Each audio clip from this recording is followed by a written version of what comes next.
tarde, gente. É um prazer estar aqui hoje, né? Hoje de manhã eu já participei numa mesa, né, como debatedora, e agora tenho a honra de ser moderadora dessa sala, né? O tema dessa sala é diversificando tempos, recursos e espaços na educação básica. Nós temos 3 convidados hoje: o professor Marcos Antônio Fernandes, de Guarapuava, do Paraná; o professor Jefferson Gonçalo Ribeiro, de Santo Antônio de Laverger, Mato Grosso, né?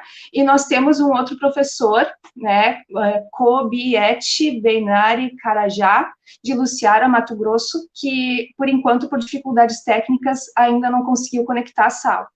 Daremos prosseguimento com os convidados presentes. Então, eu gostaria de apresentar rapidamente o professor Marcos Antônio Fernandes. Ele é professor da Rede Pública Municipal de Guarapuava, no Paraná. Ele é habilitado em Educação Física e, ao longo da sua atuação profissional, desenvolveu uma série de projetos de sua autoria, voltado não somente à juventude, mas também ao público da terceira idade. Na escola municipal onde ele trabalha, desenvolveu o projeto Resgate de Brincadeiras Antigas, né, e também ele tem uma forte atuação como líder comunitário, destacando, então, os projetos desenvolvidos Bairro Limpo, Meninos da Vila, Futebol Feminino e Masculino, Biblioteca Container do Saber, Marmita Solidária para os Caminhoneiros, Colônia de Férias, Parquinho, entre outros projetos. Hoje, o professor, então, vai trabalhar com a gente um tema voltado à questão do resgate das brincadeiras antigas infantis. Aproveito também para apresentar o outro palestrante presente, que é o professor Jefferson Gonçalo Ribeiro. Ele é mestrando em Antropologia Social pela Universidade Federal do Mato Grosso. Ele é graduado em Educação Artística com habilitação em Música e em Pedagogia pela Universidade Federal do Mato Grosso. É professor de arte efetivo da Secretaria de Estado de Educação de Mato Grosso, lotado na Escola Estadual Hermes Rodrigues de Alcântara, em Santo Antônio de Laverger, Mato Grosso. Tem atuado na formação de professores de arte, na elaboração de propostas curriculares para a área. Desenvolve importante trabalho na educação musical em ambientes não formais. Então, com a palavra, né, o professor Marcos Antônio, e assim que nós tivermos a notícia do nosso terceiro palestrante, eu faço a leitura, então, do mini currículo dele e apresento eles ao público. Com a palavra, então, por favor, o professor Marcos. 15 minutos é o tempo médio, tá, para participação, para depois a gente poder abrir o debate e poder discutir com o público, né, as questões que emergirem lá no chat. Que legal. Muito obrigado. É um prazer enorme estar aqui hoje, nessa segunda-feira de ciências virtual. E para mim está sendo uma experiência boa e falar dos nossos projetos é muito bom. Quero agradecer de coração a toda a organização dessa feira. Muito obrigado mesmo. E estamos aí, claro, num período de quarentena, na pandemia. Nós desenvolvemos vários projetos, vocês podem ver aqui atrás. Toda essa equipe aqui faz parte da associação, da qual eu sou o presidente. E esses projetos nós estamos lutando e não paramos, mesmo na pandemia. Claro que tem muita coisa que a gente cortou devido à aglomeração. Mas é isso aí, gente. Eu fico emocionado até de participar com vocês e tenho certeza que nós vamos aprender e passar um pouco da nossa experiência como profissional na área de educação física e trabalhando sempre para nossas crianças. E, claro, que dentro da escola você tem os projetos internos e dentro desses projetos a gente trouxe para a comunidade para que possa também participar e interagir com os pais, a família, os avós, e é isso que a gente tem feito. Ser profissional de educação física, eu falo para todo mundo que eu gosto do que eu faço. Ainda me pagam, entendeu? Então, ser professor de educação física tem que ter vocação, tem que ter amor, tem que ter carinho. Hoje nós somos em 5 professores aqui no bairro e só quem põe a mão na massa e só quem trabalha com a comunidade é o professor Marcos. Então, quero deixar meu forte abraço a todos. Obrigado, Dorilson, grande companheiro. Estudei a vida inteira na escola de campo. Dorilson foi meu professor e hoje estou trabalhando na escola do campo. Então, é claro que remoto, né? Mas a gente, se Deus quiser, vai passar essa fase de pandemia e a gente vai poder voltar a se tocar, se abraçar e fazer todos os nossos projetos voltar como era antes, tá certo? Nós, dentro da escola, nós começamos um trabalho dirigido, nós temos um recreio nosso dirigido. Então, sempre sobra o profissional de educação física. É claro que eu tenho uns colegas que me ajudam e tal. Então, um recreio dirigido para 300, 400 crianças, você tem que se virar nos treinos. E aí a gente foi criar um projeto chamado Brincadeiras, do Resgate das Brincadeiras Antigas. Tá certo? Que a gente colocou as crianças tudo num sentido só, num círculo, jogando amarelinha, pulando corda, jogando dominó, joquempô, brincadeiras com carrinho de rolemã, deixa eu ver mais, peteca. Então, a gente fez esse resgate dentro do recreio. E aí a gente levou para as aulas de educação física, tanto o primeiro aninho até o 9º ano. E foi muito bom essa experiência dos resgates das brincadeiras antigas. A gente só não levou ainda para o resgate das brincadeiras antigas, que era pular tábua, que é tão bom pular tábua, a gente, é claro que tem medo, tem questão de segurança, e a gente não levou. Mas o restante, né, bambolê, corda, chinelão, perna de pau, corrida do saco, corrida do ovo. Então, essas brincadeiras, pública, a gente levou para dentro desse recreio dirigido. E é claro que a gente, durante as aulas, a gente levou todos esses conteúdos, esses jogos e brincadeira para dentro das nossas aulas de educação física, e é claro que foi aceito muito bom pelos alunos. E dentro desse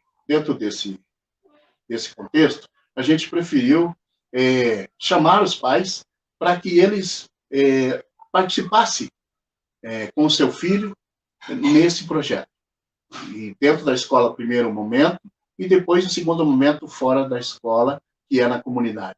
Foi muito bom, gente. Vocês não sabem o que é interação entre o filho, o pai, a mãe, o professor, todo mundo envolvido nesse projeto, tá certo? Pode falar. Professor, é uma alegria, né? Primeiro, ouvir, né, essa sua empolgação de trabalhar com a questão de projetos na escola, né? E principalmente com a questão desse resgate das brincadeiras, do lúdico dentro da escola, que é muito importante, que muitas vezes a gente acha que a escola é só matéria, é só aula, né? E o quanto isso é importante, o quanto isso auxilia, né, as demais áreas do conhecimento. Afinal de contas, isso traz a criatividade, isso motiva os alunos a fazerem, né, outras propostas dentro da escola.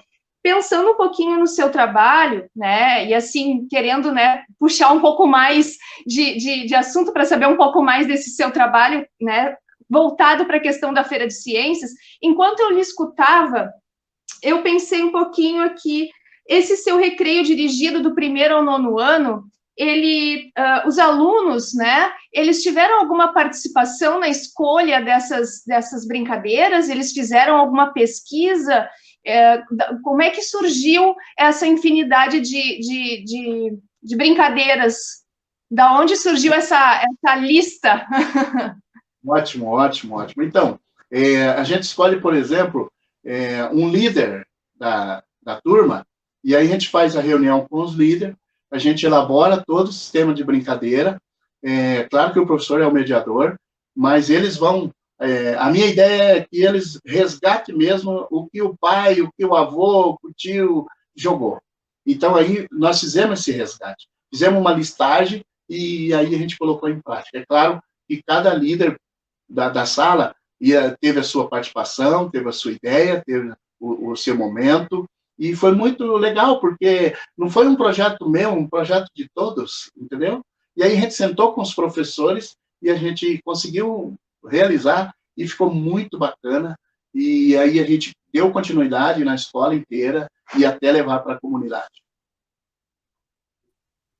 Muito bacana, né? Principalmente, né? Eu já, assim, eu já começo a imaginar projetos do projeto, né? O quanto esse projeto é rico para dar ideias para outros projetos, né? Porque, na verdade, a investigação, por exemplo, do surgimento dessas brincadeiras também seria um tipo de projeto, né? Fazer uma pesquisa com as famílias do quanto eles lembram dessas brincadeiras e até mesmo para enriquecer com ainda outras brincadeiras.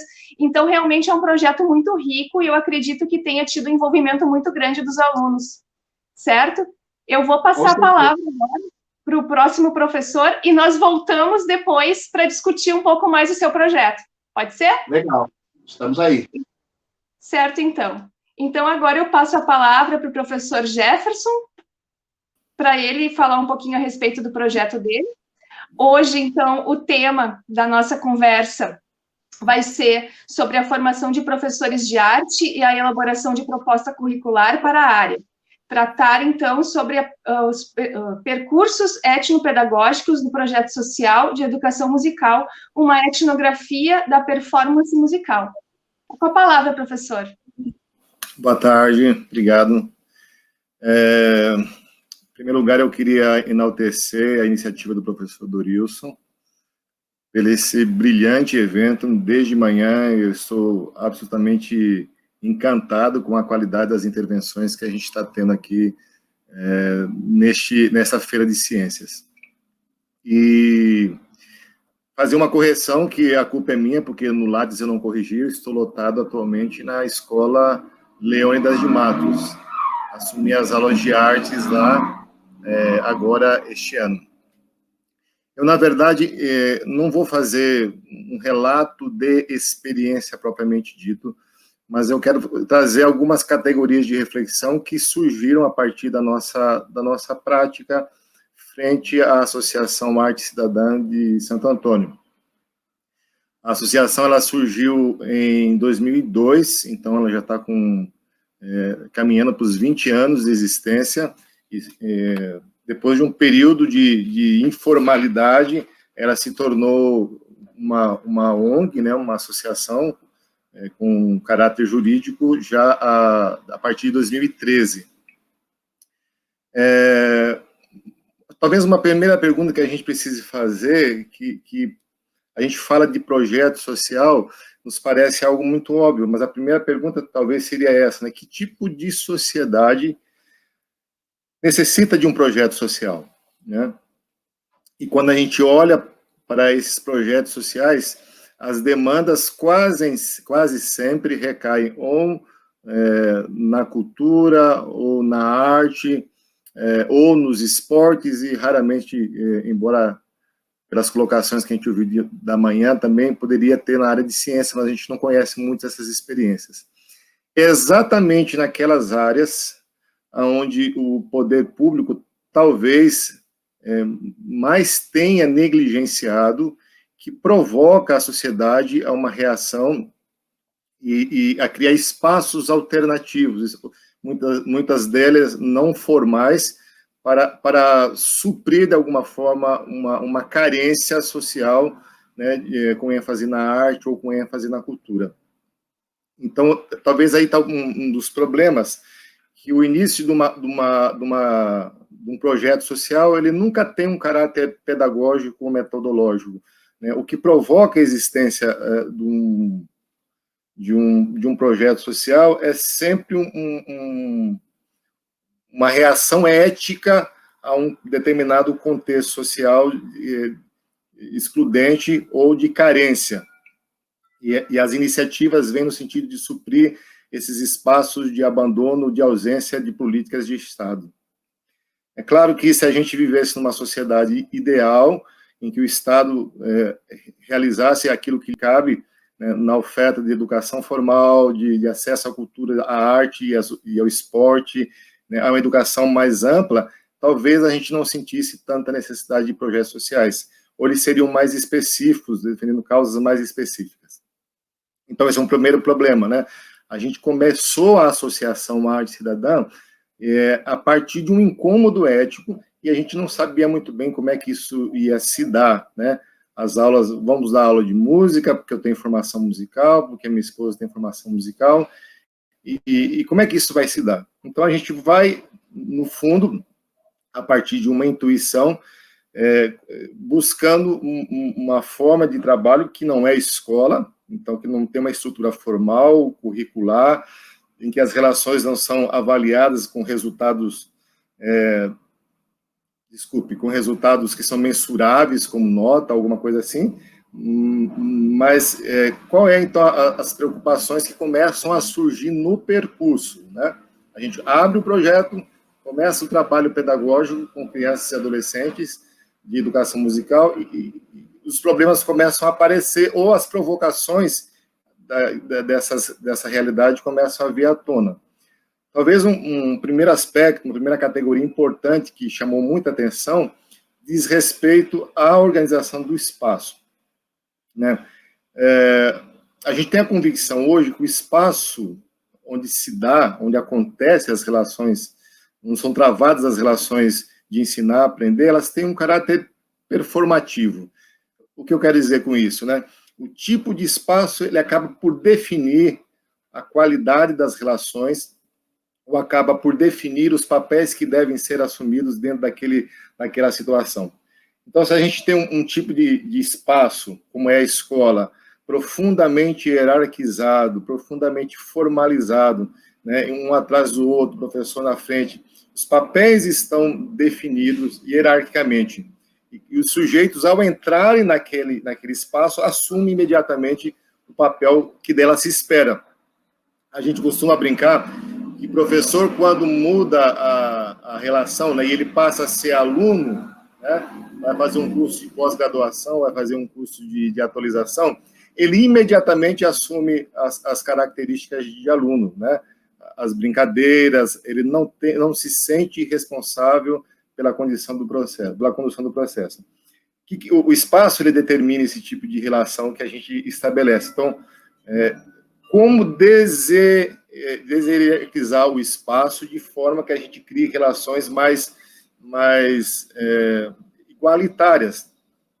Mas, além desse espaço hierarquizado e da hierarquia que ele cria entre professor e alunos, também entre os alunos a hierarquização informal, né? A gente ouve os alunos falando, por exemplo, o CDF senta na frente e a turma do fundão é a turma menos comprometida, né? O lugar que você ocupa naquele espaço, ele também acaba dizendo que tipo de aluno você é, que tipo de pessoa você é. Então, quando a gente se encontrou na associação num espaço menos formalizado, ou até informal, porque as aulas aconteciam na minha casa, né? E aí, sendo dentro de casa, a relação afetiva se tornou um elemento que não foi procurado, mas se tornou um elemento muito forte nas relações, ele acaba por favorecer um tipo de educação mais humanizada, né?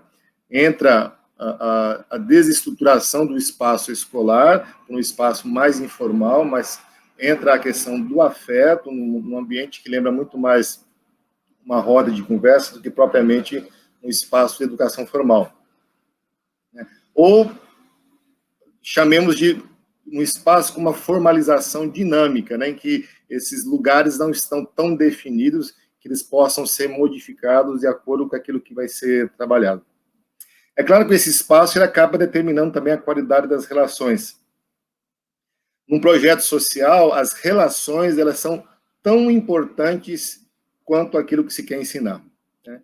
Enquanto na escola a gente transformou o conteúdo em tudo, né? Acaba que num projeto social o tipo de relação que se estabelece com aquela criança que chega, com aquele adolescente, com toda a história que ela traz, é tão ou mais, às vezes, importante, dependendo do contexto, do que propriamente os saberes que a gente pretende construir ali. E aí entra um papel do docente, né? Qual seria o papel do educador musical num contexto de projeto social, que aí há algumas particularidades em relação àquilo que se espera dele na escola. Esse, inclusive, é um dos problemas que a gente tem, né? A academia não forma ainda esse profissional que a gente quer para um projeto social, né? Ela ainda está muito centrada nessa figura tradicional do professor, na relação tradicional com o aluno, mesmo quando se fala de uma relação mais dialógica, ainda são posições muito hierarquizadas. Um educador que possibilite o aluno contato com as suas potencialidades e que vá confrontando com novas experiências, de maneira que esse aluno vai superando esses limites, essas suas compreensões iniciais. Isso já é um processo de educação ligado à formação do ser, não só do conteúdo da formação acadêmica. As relações também se tornam o lugar em que o aluno vem, em que a criança vem para aprender, se torna também o lugar de formação do professor que vai atuar com essa criança, partindo desse princípio que a academia não considera ainda de maneira suficiente esses espaços de atuação com a particularidade que eles precisavam ter, né? Claro que isso não é feito de uma maneira 100% espontânea, a gente tem uma referência metodológica que a gente foi construindo ao longo dos anos. Nós trabalhamos com uma metodologia desenvolvida pela Butler University, junto ao ICC, Indianapolis Children's Choir, que é um projeto magnífico que existe em Indianápolis, nos Estados Unidos, e que acabou servindo de referência para o trabalho que a gente realiza hoje, mas que a gente tenta traduzir para a nossa realidade. Esse educador, mais do que propriamente ensinar de maneira formal, ele é aquele que vai promover a partilha de saberes. As descobertas e as aprendizagens são partilhadas. E aí, quase que automaticamente, apareceu a figura do monitor ou da monitora, aquele que já caminha com a gente há mais tempo e que, dentro das relações que se cria, começa a se sentir responsável, estimulado a passar adiante aquilo que aprendeu também dentro do projeto social. Então, você tem sujeitos que são bem naquela perspectiva de Freire, né, que são, ao mesmo tempo, aprendizes e que são ensinantes também. É uma informalidade no processo de ensino-aprendizagem, né? O que a gente faz é aproveitar esse potencial de troca que os monitores possibilitam e acabam reconhecendo a figura deles dentro do trabalho da associação. Na escola, a heterogeneidade normalmente é um problema, né, porque a gente tem um currículo unificado e na cama de Procusto, quem passa e quem falta é problemático. Dentro do processo de educação mais informal que a gente faz na associação, mais individualizado, a heterogeneidade ela é algo que faz parte do caminho, né? As pessoas são diferentes, elas chegam diferentes, e essas diferenças é que tornam rico as relações que a gente estabelece aqui, né? A escola, quando trabalha, por exemplo, com arte ou com música, ela leva muito em conta o produto que se obtém com aquele trabalho, né? Eu trabalhava com formação de professores de arte na rede municipal de Cuiabá, e a angústia deles era a seguinte, né? Jefferson, a gente começou o trabalho e eu já tenho data de apresentação, porque mês de maio tem Dia das Mães, mês de abril tem a Páscoa, eu já tenho que ter um produto antes mesmo de dar início a um processo de construção de saberes. A gente, na associação, a gente tem essa liberdade de considerar o processo como uma coisa mais importante que a gente realiza. Algo que a escola tem uma dificuldade imensa de considerar. Eu sou regente de coros, por exemplo, eu digo para os meus cantores que o dia da apresentação é o nosso parque de diversão, porque o trabalho já foi realizado. 2, 3, 4, 5 meses de trabalho pedagógico intenso, de crescimento, de superação de etapas, de objetivos técnicos, formais, estéticos que foram alcançados. Independentemente do resultado que possa vir na apresentação, no produto, né, o processo já foi feito, a aprendizagem já foi construída, não se pode jogar o peso desse processo em cima de um produto final. A escola faz exatamente o contrário, né? o momento do evento vale mais do que o processo que foi desenvolvido. Acho que existem outros aspectos que eu poderia depois enfatizar, mas acho que uma primeira fala, uma provocação, ficaria por aqui. Tá certo, professor. Uma fala muito significativa, eu anotei várias coisas aqui que eu, particularmente, nunca tinha parado realmente para pensar. Eu convido agora, nesse momento, o nosso terceiro palestrante, que chegou, né? É o professor, peço perdão se eu não pronunciar corretamente, né? O nome dele é Kobieti Beinari Carajá, da cidade de Luciara, Mato Grosso. O professor, então, é da etnia Ini Carajá, é professor da Escola Estadual Indígena Adore, em Luciara, Mato Grosso, que é da região do Araguaia, e ministra aulas na modalidade multidisciplinar. Ele desenvolve um importante trabalho pedagógico sobre o processo de confecção do boneco de barro Hitsho, o qual faz parte da cultura e tradição do povo Ini Carajá. É usado para obter renda e como brinquedo para as crianças da aldeia. O professor usa o boneco no processo de aprendizagem na escola indígena onde atua. Hoje, então, ele vai tratar sobre o tema que é sobre o processo da confecção do boneco de barro Hitsho, o qual faz parte da cultura e tradição do povo Ini Carajá. Com a palavra, então, o professor convidado. Oi. Olá, professor. Boa tarde. Boa tarde. O senhor tem 15 minutos para fazer a sua fala, contar um pouquinho, fazer um seu relato, tá certo?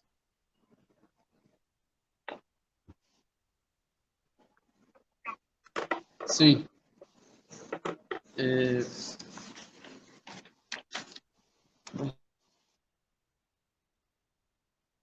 O senhor pode iniciar.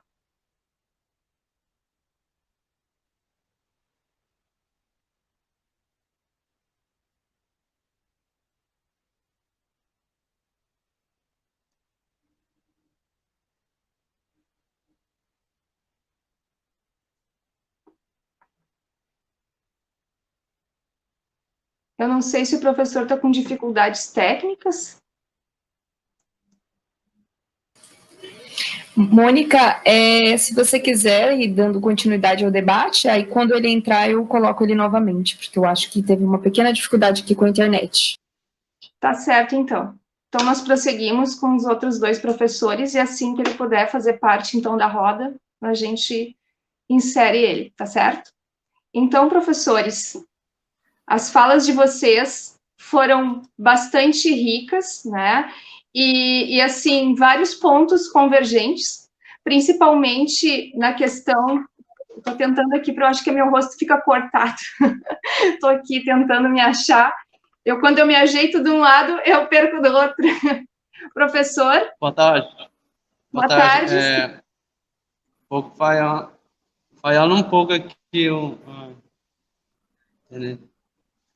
senhor quer fazer vou abordar... Vou falar um pouco do Chocó, né? Boneco do barro. Aqui eu trouxe esse aqui, né?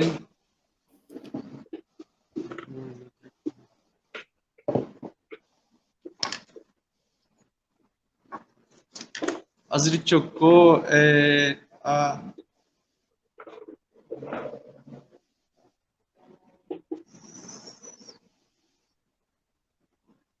Azrichocó centenário ou Azrichocó são feitas de uma mistura de argila branca, retirada do fundo dos rios,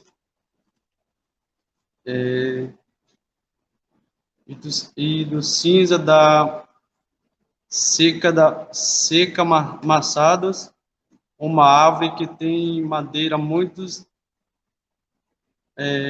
dura. Somente com isto mistura é que a argila atinge a consistência ideal para ser tornar mais resistente, e esse processo foi desenvolvido por uma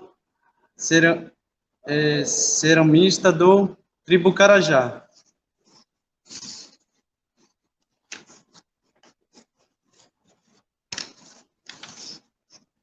Boneco de Chocó da etnia Carajá, as bonecas ganharam reconhecimento mundial.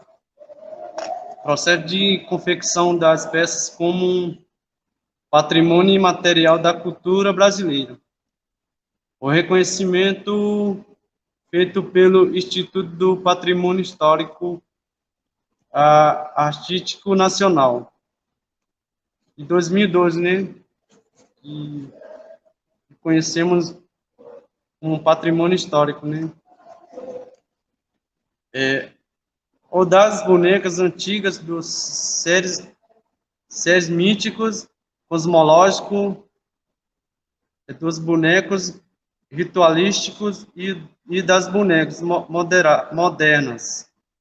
Elas são usadas para que as meninas Carajá aprendam sobre sua cultura de uma forma lúdica, e através dos bonecos que elas e as meninas aprendam a se Carajá. Com ela, as meninas aprendem quais são suas obrigações, seus idiomas e as lendas do seu povo explicadas.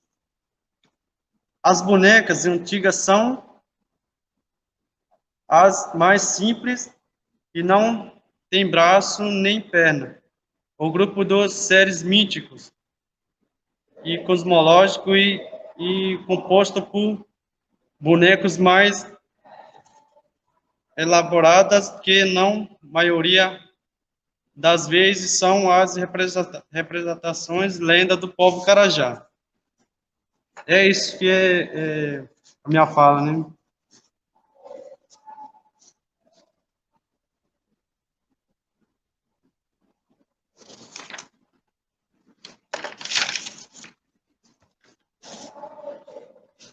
Aí tem o grupo da boneca, né? Ritualística, também são apresentação, mais dois rituais que fazem parte destes culturais. As bonecas modernas são mais elaboradas e representam o cotidiano do povo Carajá.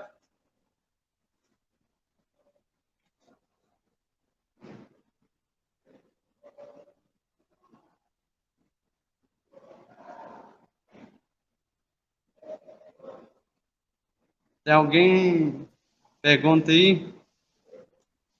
Muito obrigada, professor. Nós temos algumas perguntas, sim, né? Agora, juntando os outros dois palestrantes, nós temos uma pergunta específica para ti, né? Que a professora Esther postou lá no chat, que é a seguinte: se a escola indígena tem que ser, além de uma criada pelos brancos, porque justamente quem se importa com os brancos? Os índios querem conviver em sua cultura livremente. Se quiser comentar um pouquinho sobre isso, professor. Sim.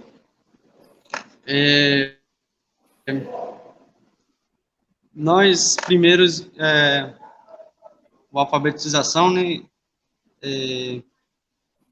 na língua materna, né, um Carajá, né, aí, primeiro, segundo, terceiro, quarto, quinto ano, ensinamento da cultura, né, culturas, da língua, né, aí, de 6 primeiros ensino médios, ensinamento dos brancos, né, como português, as letras, né?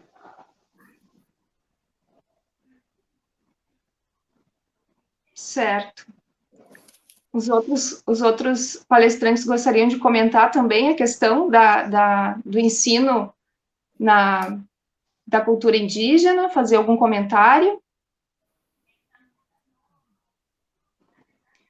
senão eu vou tentar juntar um pouco as ideias dos três, né, que foi muito significativa, porque as três foram muito, assim, forte a questão, né, do ensino não formal, a atuação, né, do ensino num ambiente não formal, ainda que muitas vezes ocupando o ambiente da escola, né, a questão da recreação, né, a questão da educação musical, a questão da arte, né, que apesar de estarem dentro do ambiente da escola, circulam também, né, na questão da educação não formal. Como eu estava comentando antes, a fala do professor Jefferson me chamou bastante atenção para algumas questões que eu não tinha, né, parado para pensar, que são relacionadas à questão da importância, né, da organização do espaço. E eu vejo o quanto isso é importante realmente para que o nosso aluno se expresse, né? O professor também, o professor Marcos Antônio, ele deve perceber isso na atuação do seu projeto, né, da comunidade, o quanto talvez, eu não sei se esse projeto envolve os mesmos alunos da escola, o quanto um aluno no contexto da escola muitas vezes é um, e fora da escola, né, acaba sendo outro, né, na questão de se expressar. Então, eu gostaria... Não sei se vocês... Me permite um momento? Claro. Há 8 anos atrás, aqui, o governo, ele lançou um projeto Mais Educação. Então, o Mais Educação, professor, ele atingia a área do esporte, a música, a dança e o reforço escolar, entendeu? Então, esse projeto, ele veio a somar com a comunidade. Ele estudava de manhã, à tarde ele ia para o Mais Educação. Então, ele fazia musicalização, dança, arte. Então, é só assim, através desses projetos, que você descobre os talentos que estão abandonados, ou falta incentivo, entendeu? Falta um estralo de dedo para que esse aluno, esse educando, ele seja lançado para o mundo. E a música, a dança, a arte, é tudo na vida de uma criança que fica largado, vamos dizer assim, no contraturno escolar. Então, esse Mais Educação do governo veio a calhar em um projeto super bom, aí trocou o governo, acabou, e assim. O Mais Educação era aquilo que você falou, que envolve, sim, a comunidade escolar e a comunidade, entendeu? Os alunos e aqueles que não estão na escola. Eles também fazem parte do nosso projeto.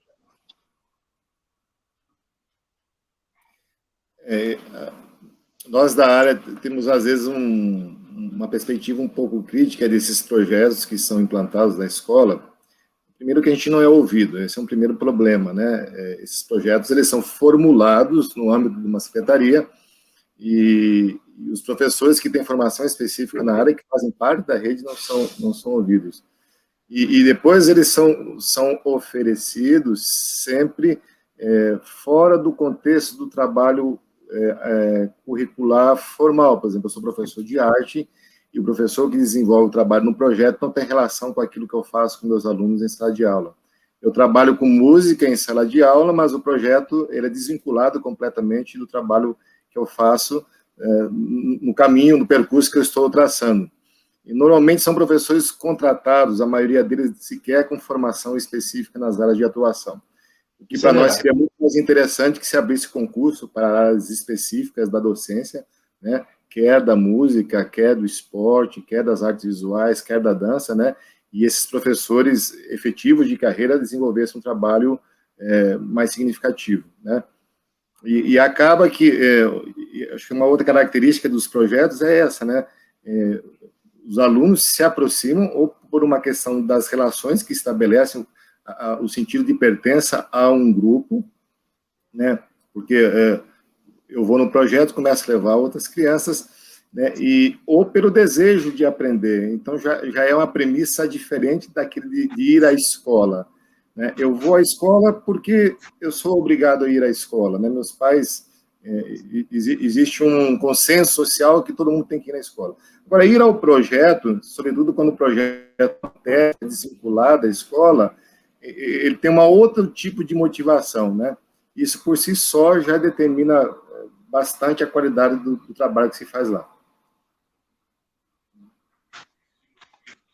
Com certeza. O programa Mais Educação era um programa muito significativo dentro da escola, né, por trazer ideias diferentes, por trazer outras possibilidades para dentro da escola, que não somente, né, o ensino das disciplinas, né, dá essa oxigenada, mas também essa questão da formação, muitas vezes, do monitor, acaba por limitar, né, assim, o alcance do projeto, né, mas ainda assim é uma ação válida, né, dentro das suas limitações, por questões de poder estar com o aluno dentro da escola, né, mas com certeza eu concordo com tudo que tu falou, eu acho que a questão da qualificação daquele que trabalha é muito importante, porque afinal de contas, né, o objetivo desse momento é que o aluno também tenha suas aprendizagens efetivadas ou melhoradas, né, com relação também ao que está se vendo dentro da escola.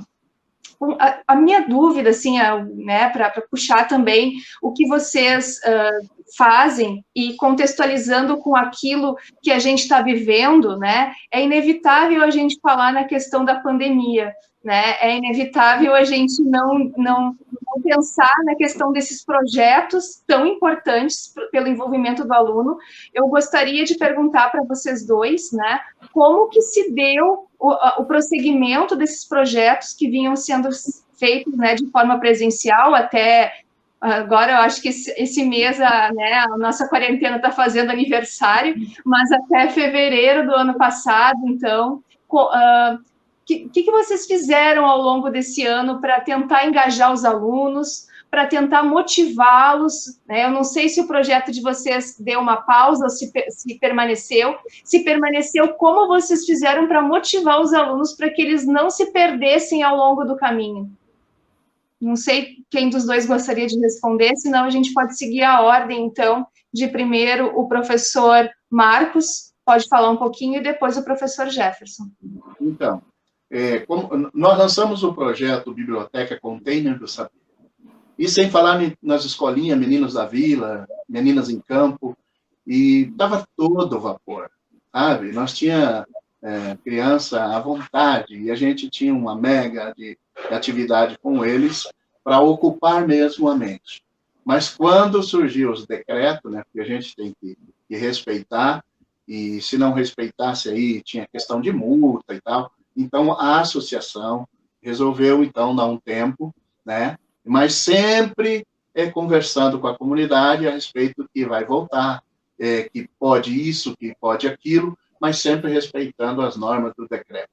A gente parou, sabe? Parou em termos, mas, se Deus quiser, a gente vai voltar. Certo. Para nós foi trágico, assim, porque um número significativo dos nossos alunos são, de fato, crianças de baixa renda. Então, quando a gente pensou em formas alternativas, né, o EAD ou com aulas remotas, a gente esbarrou no limite da possibilidade financeira, de ter um celular, de ter acesso à internet, de ter um notebook em casa, né? A gente passou mais tempo tentando resolver essas questões, e a gente não tinha como fazer um investimento que garantisse a todos.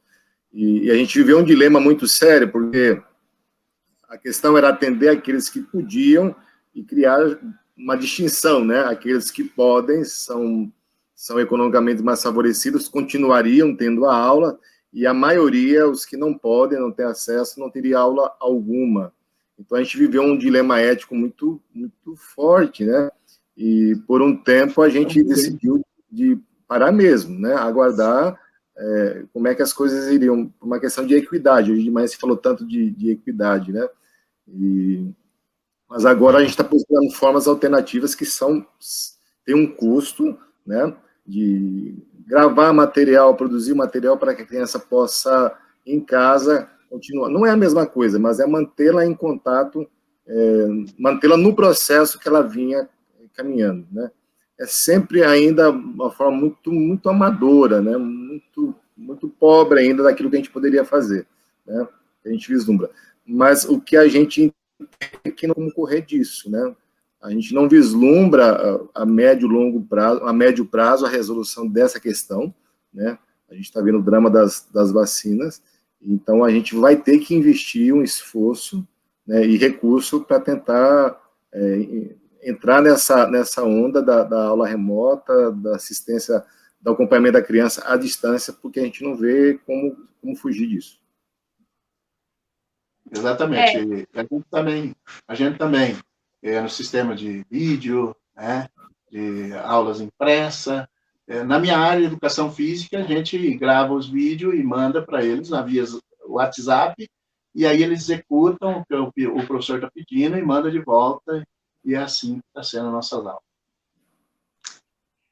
Dizer que está todo mundo no mesmo barco não é bem assim, né? Nós estamos de iate e tem gente remando da maneira que pode, né? Infelizmente, a pandemia veio para mostrar e escancarar ainda mais as diferenças sociais que a gente tem no nosso país, né? Essa semana, nós tivemos a nossa primeira reunião de retorno também, a nossa discussão é que eu gostaria de fazer 1000 coisas, eu e meus colegas, vídeos e trabalhos com ferramentas, né, digitais, e a gente esbarra na conexão dos alunos. Os que têm conexão, né, tem uma conexão de um celular pré-pago, eu também tenho que ter a noção de que essa internet, muitas vezes, o pai usa para trabalhar, então eu não posso mandar muitos vídeos, né, eu não posso usar muitas ferramentas. Tem também a questão até mesmo, né, da quantidade de folhas que a gente vai usar na escola para fazer a impressão, né, porque são quantas disciplinas e quantas folhas. Então, assim, o ensino brasileiro é de uma precariedade em algumas situações que a gente se vê de mão amarrada, né, do que vai fazer, como vai fazer, né, e a questão dos projetos não é diferente, né, nós estamos, enquanto professores, numa situação muito delicada, de que a gente não quer abandonar os alunos, a gente não quer deixar de fazer, a gente busca motivação da maneira que pode, para não, né, cair, porque, que nem eu falei hoje de manhã, o professor, se ele estiver desmotivado, ele não vai conseguir motivar um aluno, né, o professor tem que ser o primeiro a mostrar que está motivado a fazer, que vai dar certo, mesmo que a gente se sinta, às vezes, né, impotente diante de tudo que está se passando ali. Né? Hoje de manhã eu fiz uma fala a respeito das feiras de ciências, falei sobre os professores orientadores, né? E a questão das feiras também tem semelhanças com esses pontos, né, que o professor Jefferson trouxe sobre a questão dos espaços, né? Ainda que a feira se constitua muitas vezes num local fora da escola, ela tem um olhar, né, institucionalizado, porque o aluno, ele está ali com o professor fazendo um trabalho. Também essa hierarquização, ela acaba se repetindo muitas vezes. É possível quebrar isso? Só que tem que se pensar numa outra lógica de projeto, né? Um clube de ciências, onde o professor se coloque numa posição mais horizontal junto com o aluno. Se isso vai influenciar na aprendizagem dele, na construção do projeto, talvez. Também seria uma coisa a se investigar, né, porque isso tem que ver o contexto da escola, também tem que se pensar em espaço físico, nessa questão agora que a gente está vivendo da pandemia, né, pensar em outros modos de se fazer esses clubes, né, porque necessariamente precisaria ter um contato do professor, alunos, colegas. Então, nós todos estamos tendo que repensar as nossas práticas em todas as dimensões, né? Então, eu queria ver com vocês, assim, já se encaminhando para o final também, uma mensagem de despedida para o público. O que vocês pensam, né? Que futuro, né, nós podemos pensar nesse ano e nos próximos com relação aos projetos de vocês? Porque mesmo com todas essas dificuldades, como eu falei, a gente não pode desanimar, a gente não pode parar, né? A vida continua. O que nós podemos pensar, né, de inovador e motivador para os nossos alunos nesse contexto, então, desses projetos que vocês executam? Se o professor Marcos quiser falar. Na verdade, que tudo isso acabe, né? Acabe essa pandemia, para a gente poder voltar com mais gás, com mais força, com mais garra, né? E aquilo que você falou, investimento tem, mas a gente não vê nem a cor. Então, a gente tem que tocar conforme a música. E a gente corre atrás, é claro. Nós fazemos aqui no bairro nós fazemos evento, fazemos rifa aqui, fazemos live, e para arrecadar dinheiro para que a gente não pare com os nossos projetos. Precisamos, sim, tocar o barco na medida do possível, claro, respeitando tudo as normas que o governo decretou. Professor Jefferson? Eu acho que a gente está engatinhando, né? Porque eu acho que o primeiro, a gente falou muito esse ano dos negacionistas, eu acho que a gente também, em certo sentido, foi negacionista, porque a gente, ao invés de buscar alternativas, a gente foi esperando, não, mas isso vai passar, mas isso vai passar, mas isso vai passar, e não passou, né? E agora a gente, de repente, acorda e diz assim, não, tem que buscar alternativas, porque aquela situação ideal, né?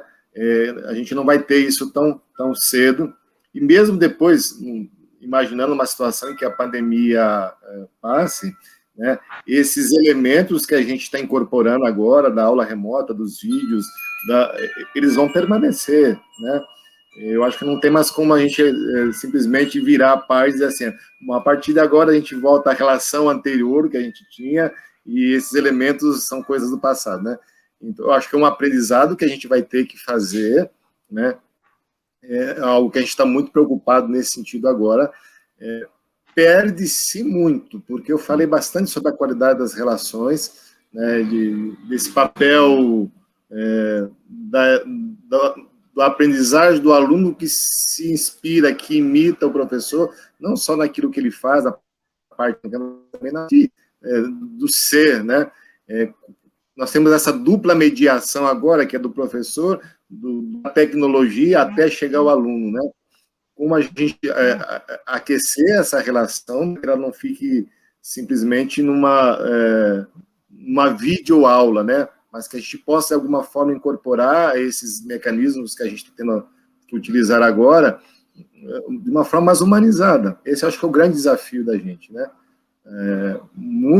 A gente começa a ver agora muitos softwares aparecendo, muitos recursos, programas, mas como utilizá-los de forma que não se perca o espírito que a gente tinha quando se fazia o trabalho presencial. Acho que esse é o grande desafio para a gente.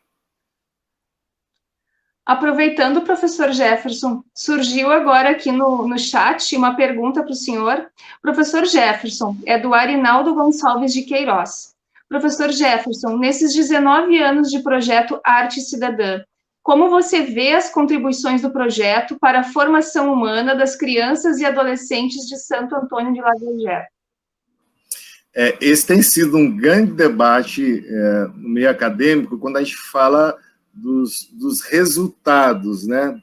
Um projeto, como é que se mede o resultado de um projeto social, né? Esse é um grande... Então, inclusive, a gente tem uma ex-aluna daqui que está fazendo agora o TCC dela, e o grande problema que ela enfrenta é assim, como mensurar, né, o desempenho. O projeto é bem... Aqui está descarregando. Um tinha só. Como é que se mede, né, o ganho humano que se tem a partir de um projeto, né? A primeira impressão é que um projeto só tem resultado positivo, né, que só faz bem, né? É o que o olhar da gente que faz a pesquisa é chamado a reforçar essa ideia. O que a gente tem alguns estudos de caso, né, que é um trabalho dessa aluna que eu me referi, que mostra assim, que os alunos que permanecem, esse o principal dado. As crianças que fazem o caminho, nós temos hoje aqui crianças que estão há 20 anos com a gente, que entraram com 4, 5 anos, estão na faculdade hoje de música. A gente já tem um número significativo de professores que são egressos do projeto, vão para a faculdade e voltam para atuar no projeto. Ou que não vai para a área de música, mas que se sentem desafiados pelo trabalho a buscar a carreira acadêmica como um horizonte de formação profissional, né? Então, nesse sentido, tem sido imensamente positivo. Ao mesmo tempo, a gente sente ainda uma preocupação de como... o que fazer com aqueles que durante o trajeto saem do projeto, né? e acabam reproduzindo situações sociais que a gente queria evitar, né? Como é o caso que é muito forte aqui na região. Assim, qual é a falha do projeto? Onde que a comunicação se rompeu e que a gente não conseguiu atingir aquelas necessidades aqui dos alunos? Então, a avaliação que a gente faz geral é extremamente positiva, né? É isso que nos faz sentir vontade de continuar realizando o projeto. A gente não tem financiamento público nem privado. E é uma luta, mas ao mesmo tempo nos dá uma independência de definir os objetivos, as metas, né? Porque a gente não tem que responder a ninguém, fazer evento para agradar esse, para agradar aquele, né? Então a gente preza muito essa liberdade que a gente tem de definir os rumos pedagógicos. Então, respondendo ao Arinaldo, de forma geral, eu acho que é extremamente positivo, né? E é um projeto despretensioso, funciona numa sala dentro da minha casa, e o grande diferencial é a formação dos educadores musicais que atuam com essas crianças, né? E é por isso que talvez essa é uma preocupação que eu tenho chamado muita atenção. Certo. Nós estamos nos encaminhando para o final, já é 4 horas, né? Aqui, horário de Brasília, né? Eu esqueço que Mato Grosso, né, é 3 horas agora. Então, eu gostaria de perguntar, né, ao professor Kobietti, que entrou agora, né? A conexão dele eu acho que está bastante difícil. Se gostaria de deixar uma mensagem final também ao nosso público, para nós já encerrarmos a nossa fala aqui.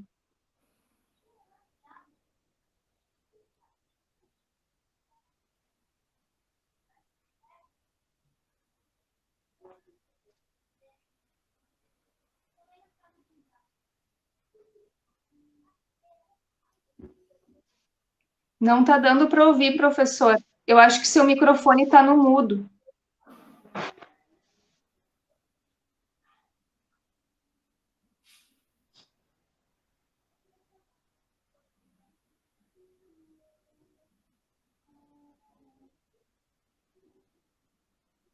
Nós só temos a imagem, o som nós não temos.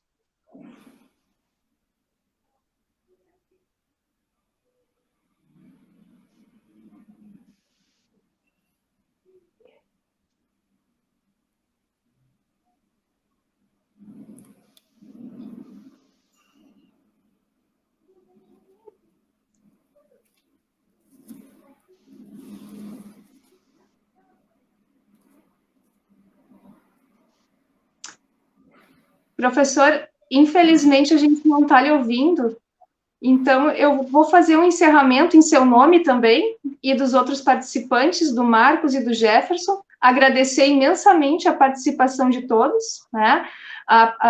Acho que foi uma roda muito rica, né, em função de só acrescentar aquilo que já foi tratado ao longo desse evento, que abordou vários aspectos da educação e que tangem a pesquisa, né, tanto na escola como em outros ambientes, como no caso, né, os 2 projetos que foram, né, falados agora de tarde, e também o projeto do professor a respeito, né, do boneco lá na escola indígena, muito interessante. Inclusive, tinha uma pergunta, eu acho que depois pode ser respondida pelo pessoal da produção, a pessoa que perguntou no chat, um pouco mais informações a respeito da produção do boneco.